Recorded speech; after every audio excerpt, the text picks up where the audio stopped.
What's up, everybody? It's your favorite realtor, Mr. Landlord Status, and I want to talk about real estate and how it's at the center of racial unrest. First, I want to say RIP to George Floyd, RIP to those cops that were shot in Oakland.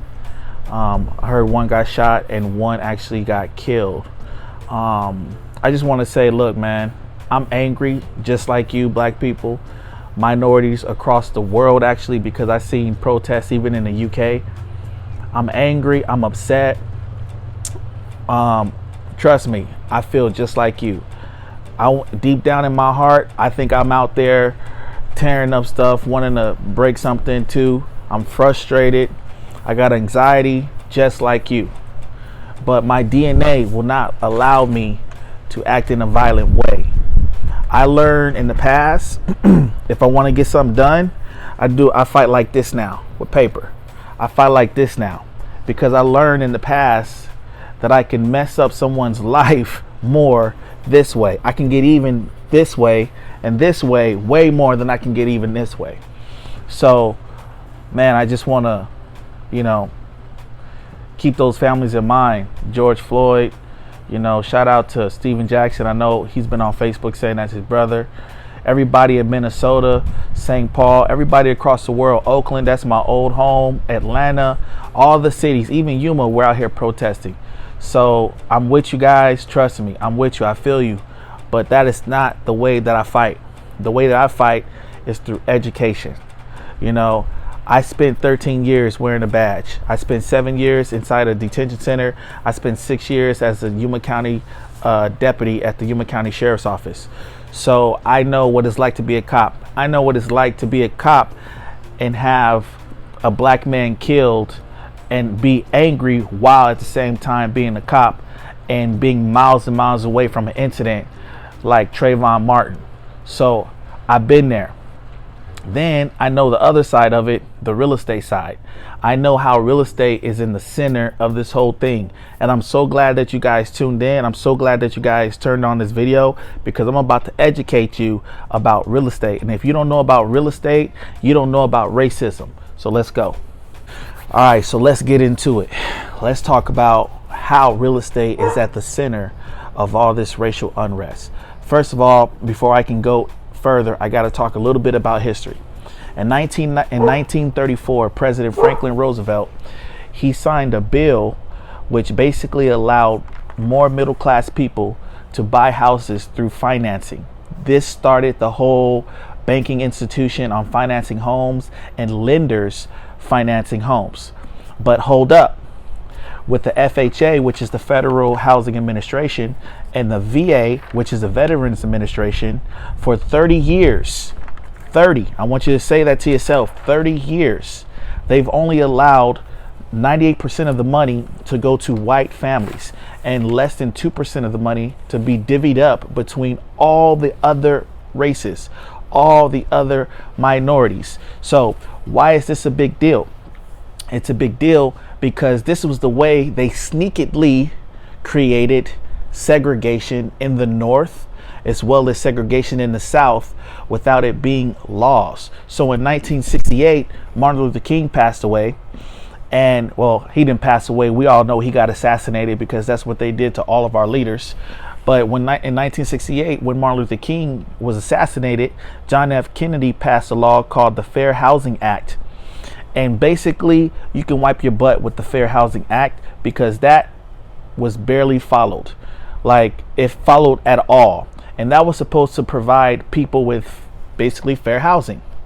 But what happens is, this is covert racism, not overt racism. Overt racism is, oh, you N-word, they calling you names in your face, and they're blatantly saying, I'm not going to give this because of your race. But covert racism is paperwork. Covert racism is codes. Covert racism is stuff that you do not understand because you don't have the education, or you just don't have the social status, or you're just not in that field. So this is how they segregated us legally with the government's help. They oppressed minorities and they stimulated white families at the same time with the government's help. And this is how. A tactic called redlining. So I want you guys to look this up. It's called redlining. Redlining basically said, it broke down categories, and it basically said, look, we cannot give loans in this area because this area is hazardous. We will, this area is declining. This area is good, and this area is really good. Well, guess what? If you were a minority and you want to live in the really good area, they would not give you a loan to purchase in the really good area. And if you wanted to start up a business or refinance in those redlined areas, you cannot finance in those redline areas. So this is what deals with segregation of white families and minority families, because typically middle class to upper class minority families, they do not live in redline areas at all. Okay, so now let's talk about wealth. As you know, real estate is the oldest way to build wealth, because this is how wealth works in real estate. When you purchase a house, depending on where you purchase it at or what kind of house it is, the location, remember this, location is really huge in what I'm talking about. So depending on where the house is, or et cetera, you have what's called equity once you buy a house. So let's say you buy a house and it already comes with $50,000 worth of equity. Let's say in 10 years you paid it off, you have $200,000 worth of equity. With equity, you can use that money and you can borrow against that money to purchase another home, or even purchase a business or start a business. But without lending, without funding, you cannot do that. And without that, you cannot build wealth. So there you have it. So this is why a term like gentrification is exclusively for white middle class, because they will not give minorities money or loan them money in those red line areas. That's why you see cities like Chicago, you see cities like Detroit, you see cities all across the world, all across the United States, with abandoned buildings. Why do you see abandoned buildings? Why do you see abandoned schools in these cities? It's because they would not let them refinance. They would not let them buy and reinvest in their own neighborhoods. So people moved out. They left. Landlords left, and they abandoned whole cities. Okay. So then we have this term called gentrification. And gentrification is when, of course, white middle class people move back into the hood. Why? Because they're able to get loans and they're able to purchase these abandoned buildings for cheap and then build equity, crazy amounts of equity, when they bought buildings and houses for the cheap, like super cheap. And then they're able to revitalize the neighborhood. So you say, well, how is that possible? Because the US government a long time ago gave a value to race. And that is why you have predominantly Hispanic neighborhoods, predominantly black neighborhoods are 25% lower in property value. Simply because of race.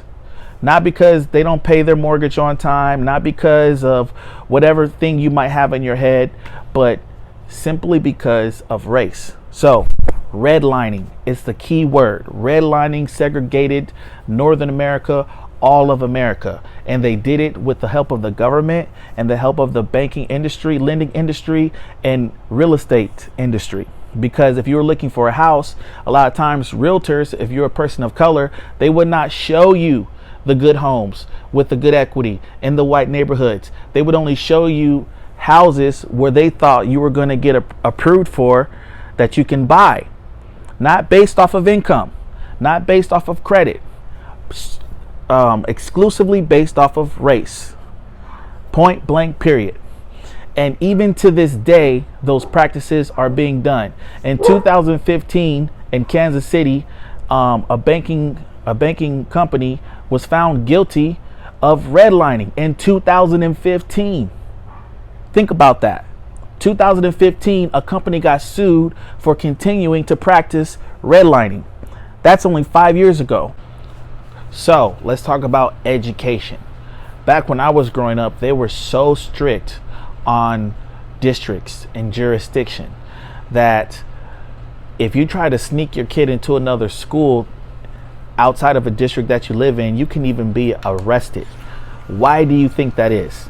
That's because they want kids that live in that district to go to the school in that district. Why do you think that is? That's another redlining practice. I'm sorry. In today's time, they have what's called open enrollment, and that's great. But who do you think gets first preference to those great schools?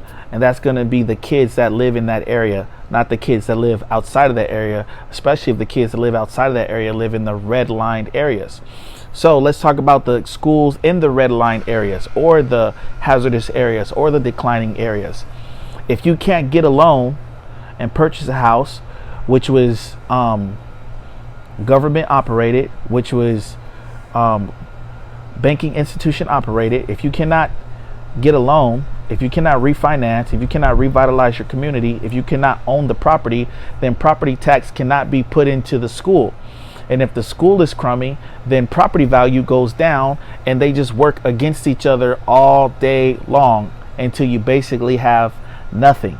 So no home ownership, no property tax. It's that simple. No property tax to the school doesn't get supplies. The kids, they get the worst education ever. So that's how real estate and redlining, the dark history of redlining, affects education in certain areas. Now, in the other areas, let's look at how their schools are doing. If the school is great, then the property value is up. If the property value is up, then more resources go to the school, and round and round and round and round. And this is the system that was put in place on purpose. And next, we're going to talk about health.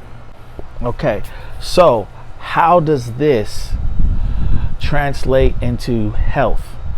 It doesn't translate well, because if you cannot build wealth, then you're just working. And if you're in a poor area, you probably can't afford health care. So you have poor education, you have no wealth building, and we all know rent is way more than mortgage. So if you can't own, then you're renting, then you're paying more than what you should be paying to live. That's not affordable housing. So if you're living already in unaffordable housing because you're paying rent and not a mortgage, chances are you're not going to have money for health care. Okay, so that means, you're born in an area where the neighborhood is crummy. You're probably living next to some industrial warehouse where the kids are getting asthma. You're living in conditions where houses still have lead-based paint, which we all know that's hazardous to everyone, kids and adults. So you're living poor in poverty. So you're stressed out because you can't pay bills, which is causing cortisol. Cortisol is causing high blood pressure, diabetes, and heart failure. So this is why do you think the news and everyone in the United States is saying, wow, how come black and brown people have the highest rates of underlying health issues? Well, it's because they're unhealthy people. That's what they teach you on Fox News. That's what they teach you on some of these media platforms, to keep a lot of the good white families uninformed, because they want to keep the good-hearted people uninformed and make it look like, oh, these guys are just savages. They're just over here not taking care of themselves. They're just over there just being irresponsible. That's the message that they feed good white Americans, good white families on the other side of town, so they won't be concerned about what you're doing. Because believe it or not, the root of racism is not racism. The root of racism is white supremacy, which some people partake in, not all people. So let's get that correct. So the white supremacists that are in this world, in the United States, they want the good white people to believe that these people over here, they're just neglectful, they're irresponsible, but they are not getting a bird's eye view of what's going on in those neighborhoods. So this is the answer to why there's so many health problems. There's so many health problems because there's stress. There's so many health problems because there's living conditions. There's so many health problems because they're renting and they're paying more for rent than they are for mortgage. Mortgage is a lot cheaper than rent. And that's been expressed when President Franklin Roosevelt opened up that bill in 1934. He knew that. That's why America had the biggest middle class explosion in the world. except it was exclusively to white families. So we talked about health, we talked about education, we talked about the history of racism in real estate. Next, we're going to talk about the policing. What does policing have to do with redlining? What does policing have to do with real estate? So what does policing have to do with real estate? What does policing have to do with redlining? What does policing have to do with the modern day segregation? Because that's what redlining is, the modern day segregation. We are living today in the modern day segregation. Okay, so this is what policing has to do with it. So if you live in a poor area, chances are it's a high crime area.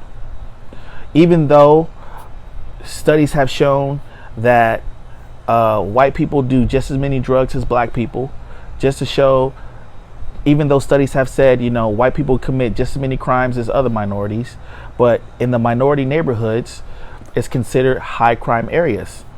Okay, so you can be a good black person, a good brown person, a good yellow person, a good Indian person walking down the street in a high crime area, and as a cop, I can justify stopping you at any time, because you're in a high crime area. You could be walking to school, I can stop you because you're in a high crime area. You could be walking your grandma somewhere, I can stop you because you're in a high crime area. And then what happens is you're having all of these unnecessary contacts with the police, which causes distrust, because that's not happening in the other neighborhoods, in the suburb neighborhoods, in the middle class white neighborhoods, because that's not technically a high crime area. So they don't stop people for walking, they don't stop people for jogging down the street, they don't stop people who are just outside in their front yard, because any time of the day in the high crime area, you can stop and investigate anyone for anything, ask for their ID, stop and frisk, all kinds of crazy stuff. But what happens is, and this is why middle class white people, they're in disbelief of the plight of black and brown and other minorities in those neighborhoods. They're in disbelief because they're not getting that same type of treatment in their neighborhoods. So they think and they assume that the way policing is done in their neighborhood is done in every neighborhood, which is completely false, because I live interaction from this neighborhood to that neighborhood. Trust me, I practice it, and I'm not innocent. I've done it too. You talk to people differently, you approach people differently, you're more aware, because this is what's considered a high crime area. Simple. So people in those high crime areas, they have so much contact with the police, they don't trust the police. Okay, they don't trust the police, so they don't cooperate with the police, which means more crimes get unsolved. And when more crimes get unsolved in the area, the police get desperate to solve crimes, and that's when they start picking up innocent people and putting them in the jail. That's why black and brown people have the highest rate of exonerations, because too many innocent people that did not have nothing to do with the crime have been locked up. So I'm showing you the minor steps of how things snowball out of control because of real estate, because of this stimulus package that FDR and the United States government and the banking industries and the real estate industries gave white people, and how at the same time they oppress people of color. I'm showing you everything that we ask every day. Why do people have health issues in those neighborhoods? Why are black and brown people more affected by the pandemic? I'm showing you right here. I'm giving you the evidence. This is it. I was a cop. I know how to follow evidence. This is the evidence right here. Okay? Check it out. Look at the red line places. I'm going to put up maps of all the red line places in the United States, and I bet you that's where the crime's at, or that's where the crimes are being accused of being at. I bet you that's where the people have most health issues. I bet you that's where the bad schools are at. And this was done on purpose. This was no accident. And then the way they portray everything that's going on to the other city, the other world, which is the middle class white people, is that it's all our fault. We're the savages. We're the people just out here just wilding out just because. And that's totally not true. I lived it. I saw it myself. I was on the streets myself. I know how it's done. Trust me. Are there bad people in bad neighborhoods? Yes. But there are bad people in good neighborhoods too. Trust me. So that's how this all wraps up. Now listen, I just want to tell you guys, look, I know you're angry. I know I said this at the beginning of the video. I know you're upset, but that's not the way to do it. I showed you the problem. I exposed what real estate and how the government did that. Now I'm going to give you some of my solutions, because I'm a problem solver. I'm a CEO of my own business. I'm a CEO of my own self. Okay, I got my own business, got my own brand. So CEOs, what they do is they solve problems. Business owners, entrepreneurs, we solve problems. So this is the way I will address fixing the issue, not as far as real estate, but as far as policing, police brutality. And the first step to that is transparency. It's got to be transparent. We got to ask all of our departments for transparency. And I'm not saying have someone come in front of the camera, someone from the department or someone from the agency tell us what's going on. No, I'm saying if there's an officer that has several complaints, you need to release that to the county or to the community that that's in. And the people should be able to decide if that officer in that agency, that law enforcement officer, gets to stay. It's no longer up to you, police commissioner, police chief, sheriff, captain, whoever. It's no longer up to you, because you guys, we left it up to you and you failed us. So now let's get rid of the obscurity. Let's get rid of the ambiguousness, if that's a word. Let's become clear. Let's become candid. Let's become transparent. And let's show the people what's going on. And then that way, when that information goes out, even to the white communities, to everyone in the county, including white, brown, Hispanic, whatever, they will all see what's going on. So they won't be in disbelief. It won't take 1,000 people getting killed on a video and finally this one striking a chord, because no one has nothing to do, because there's a pandemic and there's not that many distractions. So now everyone's paying attention.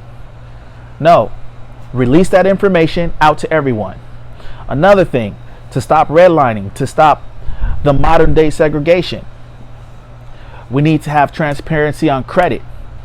Lenders, realtors, credit experts, we have no idea how the credit metrics work. We have no idea. We have no idea. We know how to work credit. We know how to build credit, but we do not have the formula. We do not have the matrix. If anyone say they do, they're lying. They do not. We do not know what's going to make your credit score jump 1 point. We do not know what's going to make your credit score jump 50 points. We do not know exactly how to do that. So we need to take the veil off, remove the curtain or whatever off the credit bureaus, and be fair and show everyone how is this person building credit and how is this person not. It should be a clear-cut answer for that. Another way is be fair with the lending. Take the ambiguity off of that. If there's an inquiry, you should release it. It should not be a whole bunch of red tape and a whole bunch of lawyers for us to get to the bottom of it. It should be clear-cut without a fee. I shouldn't have to take you to court just to see if you're being fair. That's what we need. We need transparency in these agencies that's supposed to be working for the people. That's what we need. And if they're not being transparent, we need petitions to change the law that all these companies that are supposed to be working for us, that they get transparent ASAP. So that way we know when we have a crooked cop working amongst us. We know when there's unfairness going on. Anytime that the answer is not clear and is hidden behind a curtain, we should petition to get those things revealed. Without $500 fee, without going to court, without getting a warrant. It shouldn't take all of that. We need the information, give it to us. Don't redact nothing. Don't send us a video with redacted information. Don't send us paperwork with redacted stuff. Give us it all plain, cut, and dry. And let the people make a decision.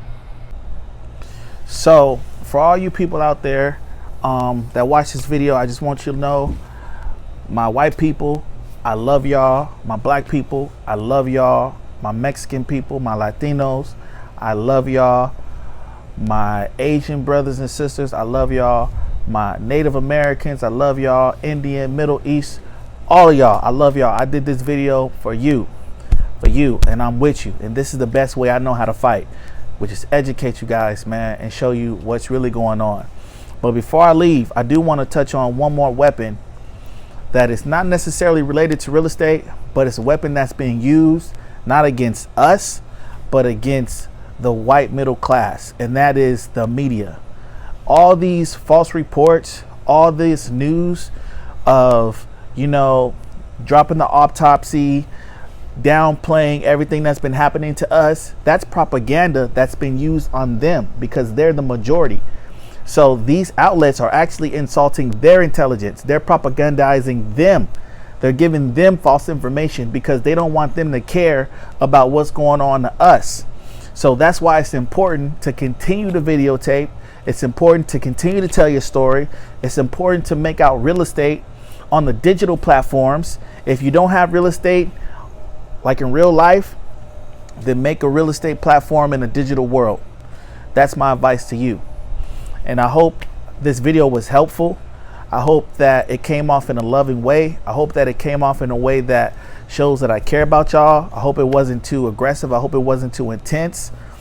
But I did it out of the kindness of my heart. I did it because this is why I got into real estate, to educate, to put people, to motivate people to get into, to become landlords. Landlord status is not a braggadocious thing. Landlord status is about an education thing. So I'm out.